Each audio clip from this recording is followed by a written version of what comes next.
الحمد لله نحمده ونستعينه ونستغفره ونؤمن به ونتوكل عليه ونعوذ بالله من شرور أنفسنا ومن سيئات أعمالنا من يهده الله فلا مضل له ومن يضلله فلا هادي له ونشهد أن لا إله إلا الله وحده لا شريك له ونشهد أن سيدنا ومولانا محمدا عبده ورسوله وصلى الله تعالى عليه وعلى أصحابه وبارك وسلم تسليما كثيرا كثيرا أما بعد فأعوذ بالله من الشيطان الرجيم بسم الله الرحمن الرحيم كتاب أنزلناه إليك مبارك ليدبروا آياته وليتذكر أولو الألباب وقال النبي صلى الله عليه وسلم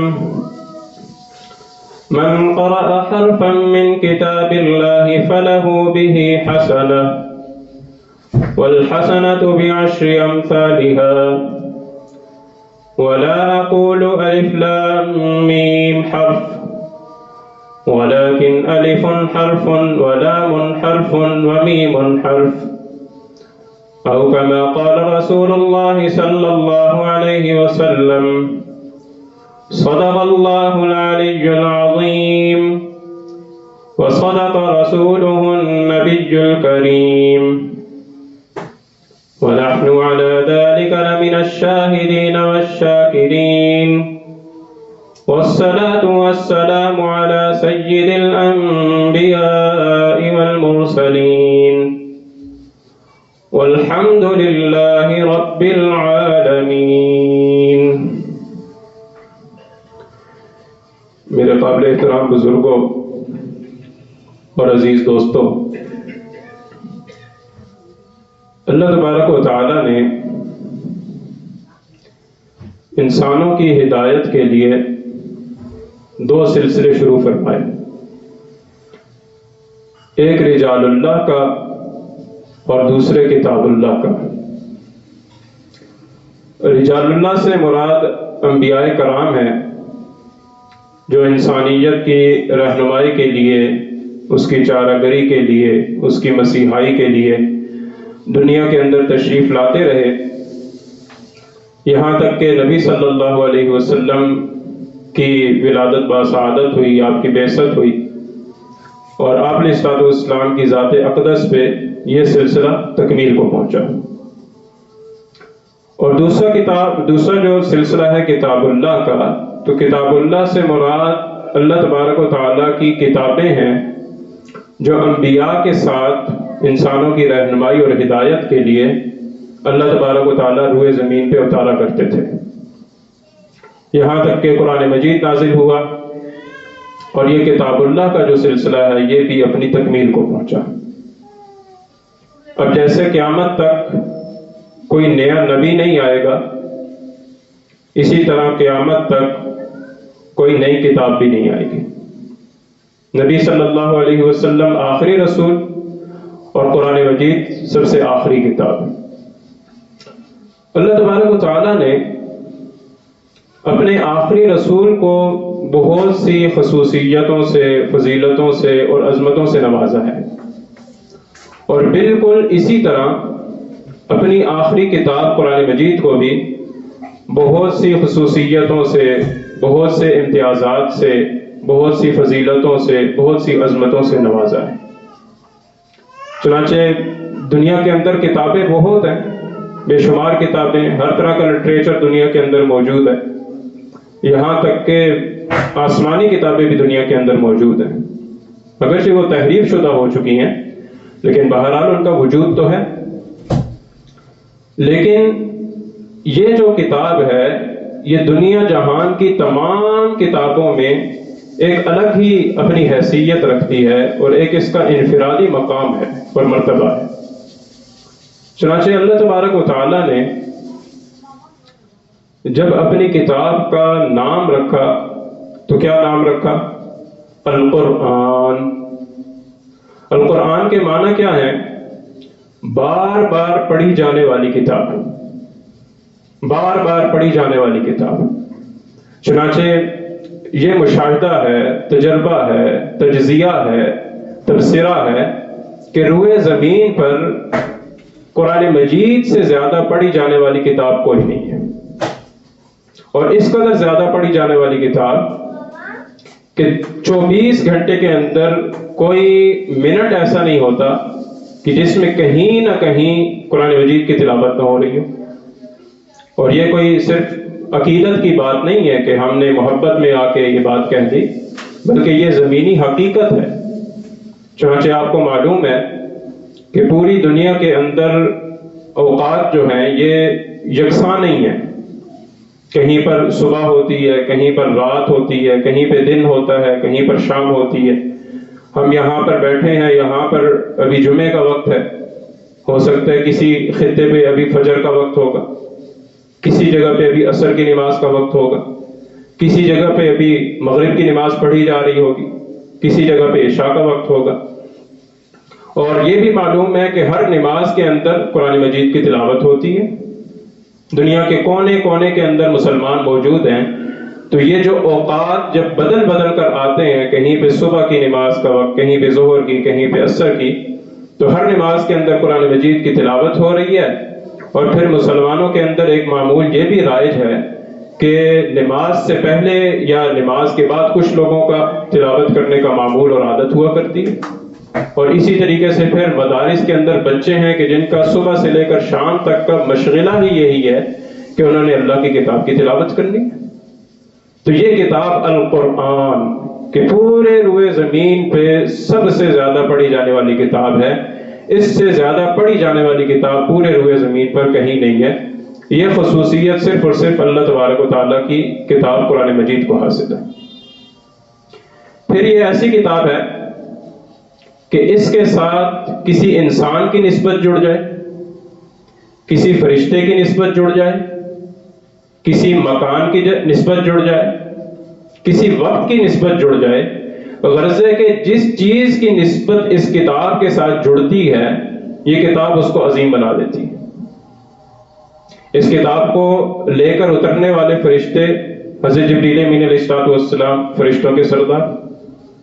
یہ کتاب جس کے قلب اطہر پہ نازل ہوئی وہ انبیاء کے سردار نبی کریم صلی اللہ علیہ وسلم. یہ کتاب جس مہینے میں نازل ہوئی وہ مہینہ رمضان المبارک تمام مہینوں کا سردار.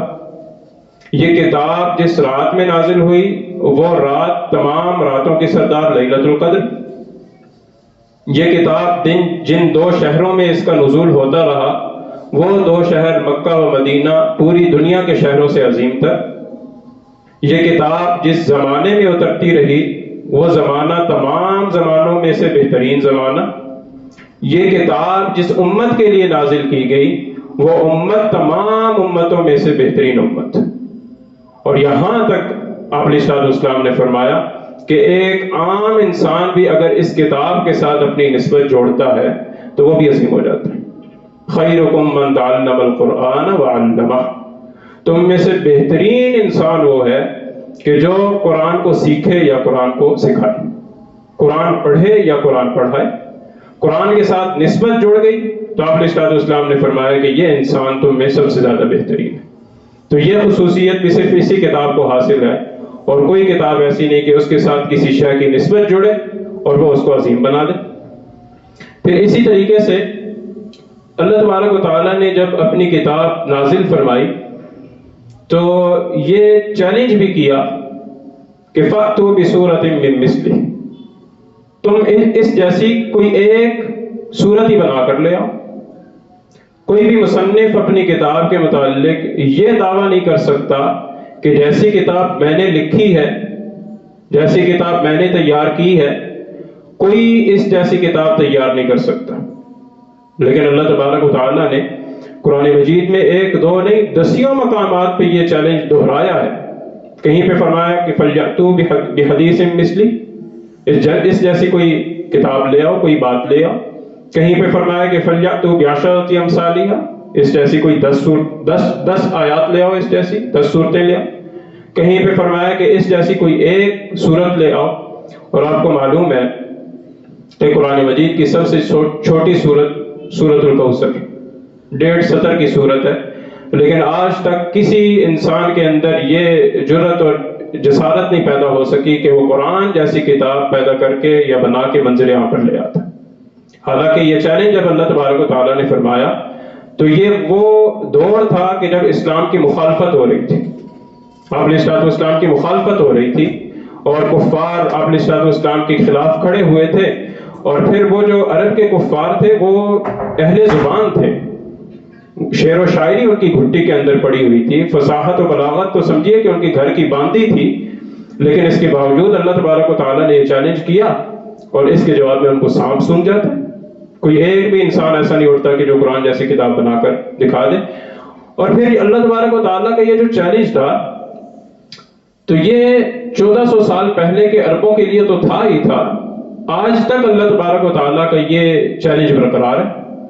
اب 1400 برس بیت گئے، کیسے کیسے ذہین و فتین لوگ آئے، کیسے کیسے قابل لوگ آئے، ہر مذہب کے ماننے والے آئے، لیکن کسی اسلام کے مخالف ترین انسان کے اندر بھی یہ ہمت نہیں ہوئی کہ وہ قرآن جیسی کوئی کتاب بنا کے دنیا کے سامنے پیش کر دیتا. یہ اسی کتاب کی خصوصیت ہے، اور کسی کتاب کے متعلق یہ دعویٰ نہیں کیا جا سکتا کہ اس جیسی کوئی کتاب بنانا ناممکن ہے. قرآن جیسی کتاب بنانا ناممکن کیوں ہے؟ اس کی ایک وجہ میں آپ سے عرض کرتا ہوں.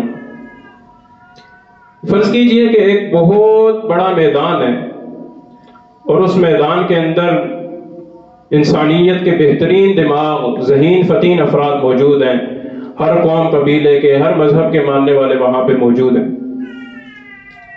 اور ایک انسان صدارت کی کرسی پہ آتا ہے اور اعلان کرتا ہے کہ قرآن جیسی کتاب بنانی ہے، آپ لوگوں کی مدد درکار ہے. تو سارا مجمع اس کی طرف ہمتاً گوش ہو جاتا ہے اور لوگ پوچھتے ہیں کہ کون سی زبان میں؟ تو وہ بتاتا ہے کہ قرآن چونکہ عربی میں ہے تو قرآن جیسی کتاب اگر بنے گی تو عربی زبان میں بنے گی. تو مجمع میں سے بہت سے لوگ یہ کہتے ہوئے علیحدہ ہو گئے کہ ہم تو عربی زبان نہیں جانتے. عربی جاننے والے علیحدہ ہو گئے. عربی دان جو تھے وہ آگے بڑھے. وہ جب کوشش کرنے لگے تو انہیں پتہ چلا کہ قرآن مجید کے اندر تو نحو و صرف بھی ہے، گرامر بھی ہے. عربی کی جو گرامر ہوتی ہے اس کو نحو و صرف کہا جاتا ہے. اور ظاہر بات ہے کہ کتاب لکھنے کے لیے محض زبان کا جاننا کافی نہیں ہوتا، بلکہ گرامر پہ ایک مکمل عبور ہونا ضروری ہوتا ہے. تو وہ بہت سے افراد اس موقع پہ پیچھے ہو گئے کہ ہم تو گرامر نہیں جانتے. مجمع میں سے کچھ افراد مزید علیحدہ ہو گئے. باقی رہ جانے والے افراد آگے بڑھے، انہوں نے کوشش کرنا شروع کی. تو پتہ چلا کہ قرآن مجید میں تو علم تاریخ بھی ہے. قرآن مجید تاریخی حقائق بیان کرتا ہے، تاریخ کی بہت سی باتیں بتاتا ہے، گزشتہ اقوام کی تفصیلات. تو وہ لوگ کہ جن کو تاریخ سے دلچسپی نہیں تھی وہ علیحدہ ہو گئے. باقی لوگ آگے بڑھے تو انہیں پتہ چلا کہ قرآن مجید کے اندر تو علم سائنس بھی ہے. قرآن مجید میڈیکل سائنس کی بات کرتا ہے، انسان کی پیدائش کے مرحلے کو بیان کرتا ہے، بہت سی ایسی چیزوں کا ذکر کرتا ہے جن کے اندر شفا ہے. تو میڈیکل سائنس کا علم جو نہیں رکھتے تھے وہ بھی علیحدہ ہو گئے. باقی لوگ آگے بڑھے تو انہیں پتہ چلا کہ قرآن مجید کے اندر تو علم فلکیات بھی ہے، علم فقہ بھی ہے. اور یہ آہستہ آہستہ آہستہ کر کے لوگ اس مجمع سے علیحدہ ہونا شروع ہو گئے. اگر سارے علوم میں گنواتا چلا جاؤں تو عین ممکن ہے کہ اس مجمع کے اندر کوئی ایک فرد بھی ایسا نہ بنے جو قرآن جیسی کتاب بنانے کی جسارت کر سکے. لیکن فرض کر لیتے ہیں کہ کسی جگہ پہ ذہین فتین لوگوں کی ایک جماعت تیار کی جاتی ہے اور ان کو سارے کاموں سے فارغ کیا جاتا ہے اور کہا جاتا ہے کہ قرآن مجید کے اندر جتنے بھی علوم ہیں ان تمام علوم پہ تم عبور حاصل کرو، ان تمام علوم کو سیکھو، ان کے شناور بنو، ان کے اندر غوطہ زن ہو. اور پھر ایک عرصہ طے کیا جاتا ہے کہ کئی سالوں کے بعد ہم قرآن مجید کی جیسی کتاب بنانے کے لیے اکٹھے ہوں گے۔ اب ان لوگوں نے محنت کرنا شروع کی، محنت کرتے گئے، سالوں میں سال گزر گئے۔ کئی سالوں کے بعد جب وہ قرآن جیسی کتاب بنانے کے لیے بیٹھیں گے تو باخدا تب بھی وہ قرآن جیسی کتاب نہیں بنا سکتے، کیونکہ قرآن مجید کے اندر ایک علم ایسا ہے جو صرف اللہ تبارک و تعالیٰ کے پاس ہے، اور وہ علم غیب ہے۔ علم غیب کسی انسان کے پاس نہیں، وہ صرف اور صرف اللہ تبارک و تعالیٰ کے پاس ہے۔ یہ لوگ پھر بھی ناکام ہو جائیں گے اور قرآن جیسی کتاب نہیں بنا سکیں گے۔ اسی لیے تو اللہ تبارک و تعالیٰ فرماتے ہیں لَئِنِ اجْتَمَعَتِ الْإِنسُ وَالْجِنُّ عَلَىٰ أَن يَأْتُوا بِمِثْلِ هَٰذَا الْقُرْآنِ لَا يَأْتُونَ بِمِثْلِهِ وَلَوْ كَانَ بَعْضُهُمْ لِبَعْضٍ ظَهِيرًا، کہ اگر جنات اور انسان سب کے سب اس بات پہ اکٹھے ہو جائیں کہ ہم نے قرآن جیسی کتاب بنانی ہے، تو پھر بھی وہ قرآن جیسی کتاب نہیں بنا سکتے، چاہے وہ ایک دوسرے کے مددگار ہی کیوں نہ بن جائیں۔ تو یہ خصوصیت بھی اسی کتاب کو حاصل ہے، کوئی اور کتاب ایسی نہیں کہ جس کو یہ خصوصیت حاصل ہو۔ پھر اسی طریقے سے قرآن مجید ایسی کتاب ہے، واحد دنیا کی کتاب ہے کہ جس کے اندر رد و بدل کرنا ممکن نہیں ہے، جس کے اندر تحریف نہیں ہو سکتی۔ اس سے پہلے بھی آسمانی کتابیں نازل ہوئی ہیں لیکن ان کے اندر تحریف ہو گئی، ان کا حال ہمیں معلوم ہے۔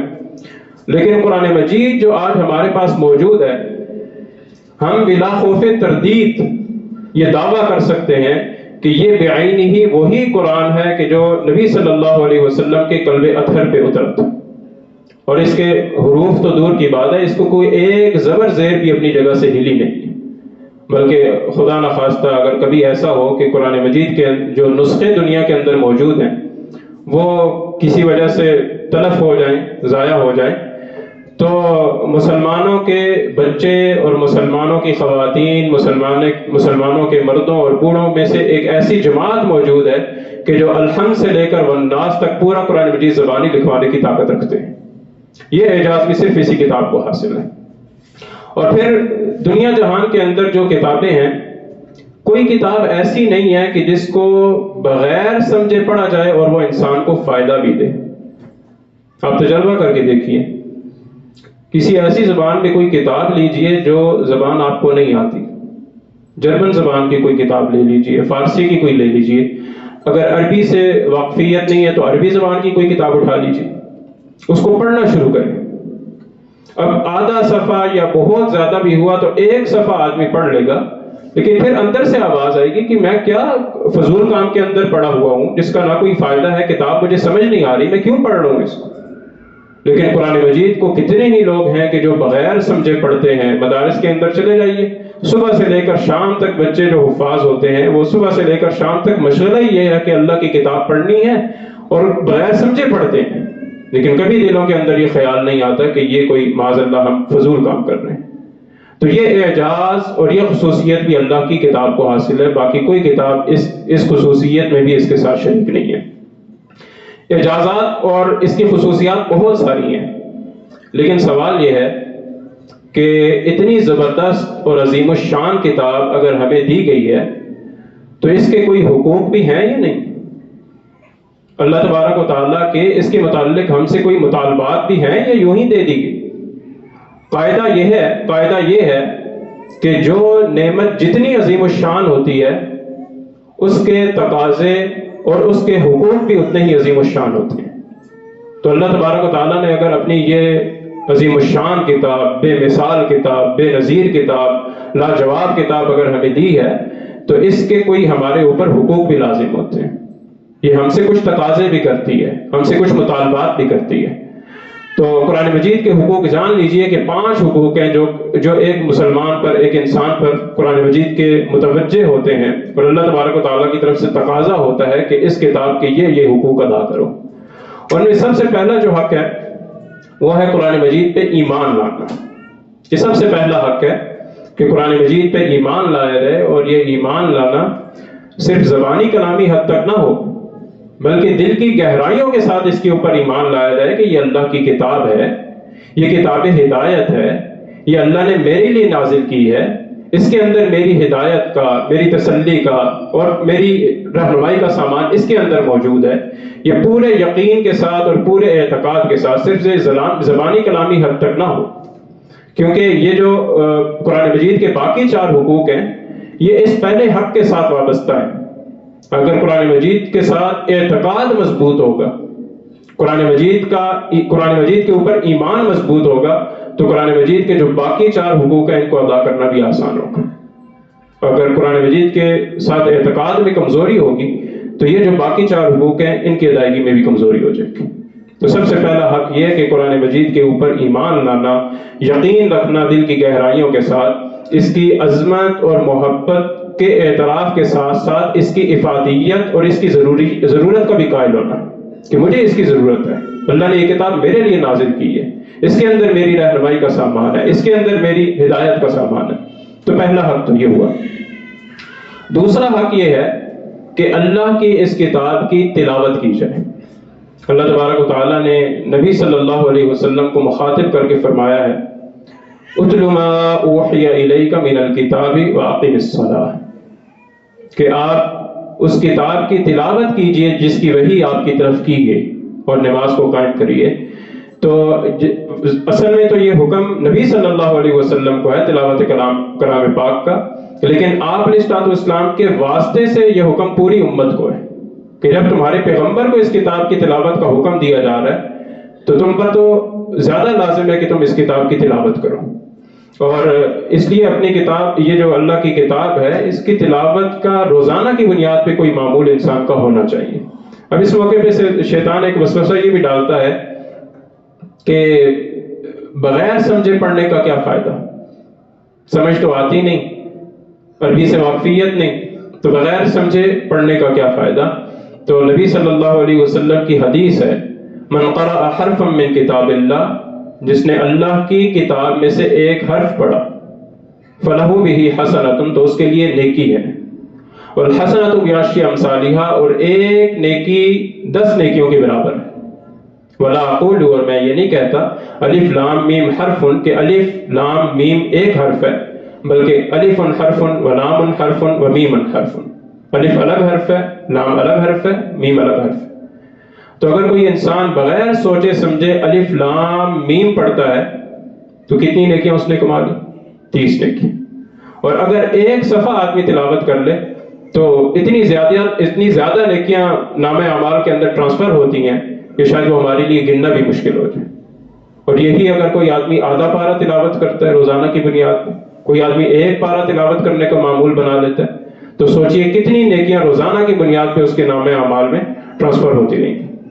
اور اسی طریقے سے نبی صلی اللہ علیہ وسلم نے فرمایا کہ دلوں کو بھی زنگ لگ جاتا ہے جیسے لوہے کو زنگ لگتا ہے۔ تو صحابہ کرام رضی اللہ تعالیٰ عنہم اجمعین نے پوچھا کہ دلوں کے زنگ دور کرنے کا طریقہ کیا ہے یا رسول اللہ؟ تو آپ علیہ السلام نے 2 طریقے ارشاد فرمائے، موت کو کثرت سے یاد کرنا اور تلاوت کلام پاک۔ یہ تلاوت کلام پاک بغیر سمجھے اس کے اندر ایسی تاثیر ہے کہ وہ دلوں کا جو زنگ ہے اس زنگ کو دھو دیتی ہے، اس زنگ کو دور کر دیتی ہے۔ تو یہ صرف شیطان کا ایک وسوسہ ہے کہ بغیر سمجھے قرآن مجید کی تلاوت کرنے کا کیا فائدہ۔ واقعہ یہ ہے کہ بغیر سمجھے بھی قرآن مجید کی تلاوت کرنے کا فائدہ ضرور ہوتا ہے، بس اس بات کی ضرورت ہے کہ آدمی روزانہ کی بنیاد پہ اپنا معمول بنائے کہ میں نے آدھا پارہ، 1 رکوع یا 1 پارہ، جتنا بھی وقت ہو، میں نے ضرور وہ حصہ میں نے قرآن مجید کا تلاوت کرنا ہے۔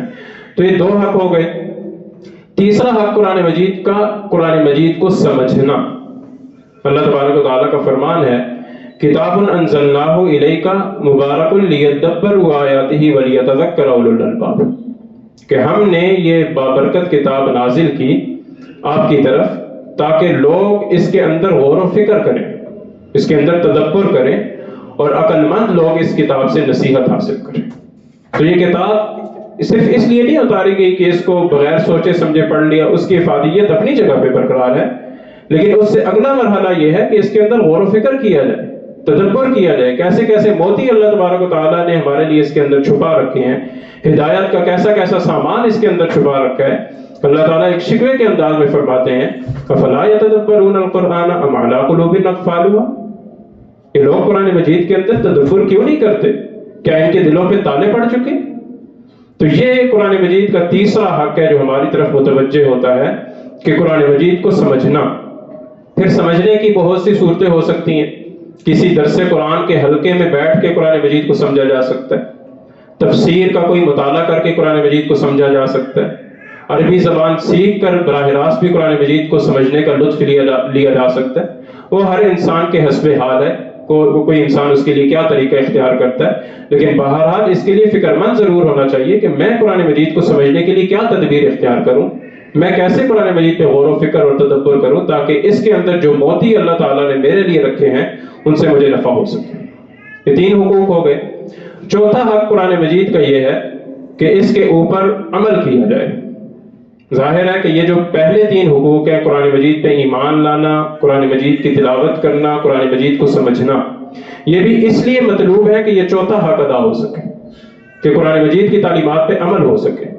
تو قرآن مجید کو سمجھ کر پھر قرآن مجید کی تعلیمات پہ عمل کرنا۔ قرآن مجید نے کہا لا یغتب بعضکم بعضا، کہ تم میں سے کوئی کسی کی غیبت نہ کرے، تو ہم نے اپنی مجالس کو غیبت سے پاک کرنا ہے۔ قرآن مجید نے کہا کہ اجتنبوا کثیرا من الظن، بہت زیادہ بدگمانی نہ کیا کرو، بچو اس بدگمانی سے، تو ہم نے اپنے قلوب کو بدگمانی سے پاک کرنا ہے۔ قرآن مجید نے کہا کہ ام یحسدون الناس علی ما آتاہم اللہ من فضل، کیا یہ لوگ اس فضل پہ حسد کرتے ہیں جو اللہ نے لوگوں کو دیا ہے؟ تو ہم نے اپنے قلوب کو حسد سے پاک رکھنا ہے۔ کسی کو اللہ تعالیٰ نعمت دیں تو میرے دل کے اندر کیوں سوئیاں چبھیں کہ اس کو اللہ تعالیٰ نے یہ نعمت کیوں دے دی؟ اللہ موتی ہے، وہ جس کو چاہے جیسے چاہے نواز دے، کون پوچھنے والا؟ قرآن مجید نے کہا کہ اتقوا اللہ وکونوا مع الصادقین، اللہ کا تقوی اختیار کرو اور نیک لوگوں کی صحبت اختیار کرو۔ تو مجھے کسی اللہ والے کے ہاتھ میں اپنا ہاتھ دینا ہے، مجھے کسی اللہ والے کی صحبت میں جا کر بیٹھنا ہے۔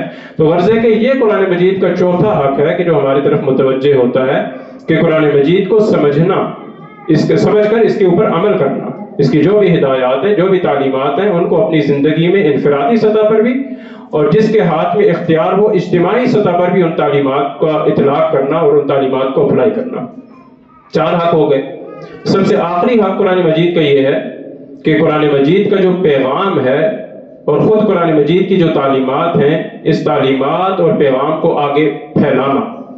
آپ علیہ السلام کا فرمان ہے بلغوا عنی ولو آیہ، کہ میری جانب سے آگے پہنچا دو، خواہ تمہیں ایک آیت ہی کیوں نہ آتی ہو۔ تو اگر کسی کے پاس ایک آیت کا علم ہے تو وہ اس آیت کو بھی آگے پہنچائے۔